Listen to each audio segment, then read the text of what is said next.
Aujourd'hui, à Comment c'est fait? Les batteries au lithium.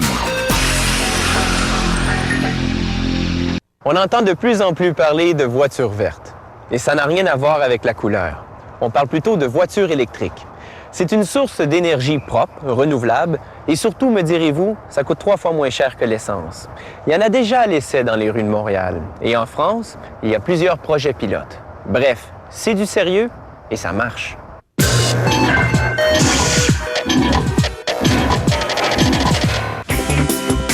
La pile électrique doit beaucoup aux grenouilles et à 2 Italiens. En 1786, Galvani dissèque un batracien. En effleurant le muscle de la patte avec son scalpel, il se contracte. Il se dit qu'il y a de l'électricité là-dedans. Plus tard, Volta, lui, croit que le courant est produit par le métal des instruments, la bête n'étant que le conducteur. Il empile donc, pour prouver ses dires, des disques de zinc et de cuivre qu'il relie à des conducteurs et des tissus imprégnés d'eau acidulée. La pile électrique est née. Nous sommes en 1800. Les piles alimentent plusieurs moteurs électriques. Prochainement, un module de pile lithium-métal polymère comme celui-ci pourra propulser tout autant un véhicule électrique qu'un véhicule hybride. Cette pile sera formée de 4 composantes. Tout débute avec ce lingot de lithium qui pèse environ 5 kg. Il est transformé en une mince feuille à l'aide de cette presse d'extrusion qui exerce une pression de 400 tonnes. Il en ressort un film d'une épaisseur d'environ 250 microns. Toute la séquence d'extrusion est rigoureusement contrôlée par des systèmes informatiques.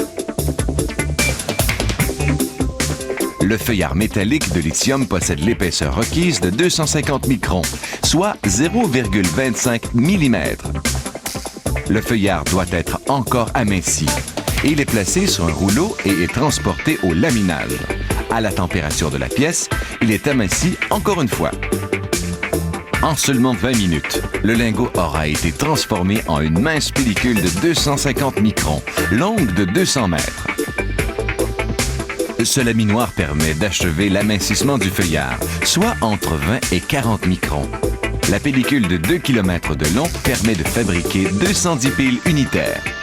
Le lithium est un métal mou et collant. Pour cette raison, on doit apposer ce film de polypropylène sur le feuillard de lithium. Sans cette protection, le feuillard adhérerait à lui-même et serait inutilisable.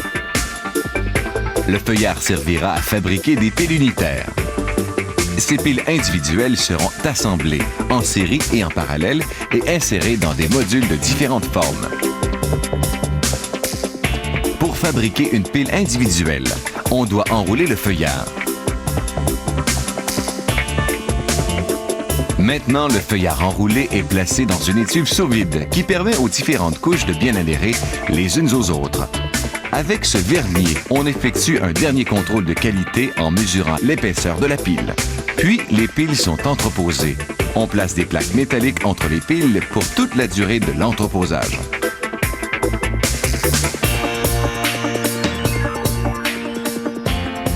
Il reste désormais une étape, la métallisation des contacts. Cette fixture envoie les piles unitaires à cette unité de fabrication. Un robot manipule la fixture. Elle est d'abord placée dans une cuve de protection. Puis, la métallisation des contacts est effectuée par la projection de métal en fusion. Cette étape ne nécessite que quelques secondes, car le métal refroidit très rapidement. La pile est maintenant complète.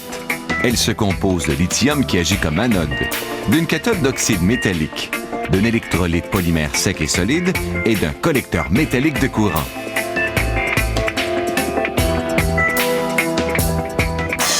Il ne reste qu'à assembler les piles individuelles. Ce ballot est d'ailleurs prêt à être assemblé. On débute en déposant les piles les unes sur les autres, tout en les isolant avec cette mousse, afin qu'elles ne se touchent pas. Ces feuilles rouges sont des éléments chauffants, car les piles lithium-métal polymère fonctionnent à une température variant entre 40 et 80 degrés. Le module est maintenant complété. Toutes les piles unitaires sont reliées à une carte électronique située au-dessus du module. Les modules terminés sont assemblés les uns aux autres, en série et en parallèle, pour former un pack qui servira tant à un véhicule électrique qu'à un véhicule hybride. On voit ici les modules d'un pack d'un véhicule hybride, c'est-à-dire une voiture fonctionnant avec un moteur à essence et un moteur électrique. Ce prototype de pile a été conçu pour un véhicule entièrement électrique. Les piles lithium métal polymère nous permettront de nous passer des piles traditionnelles, plomb acide, lourdes, incapables d'accumuler autant d'énergie et d'une durée de vie beaucoup plus courte.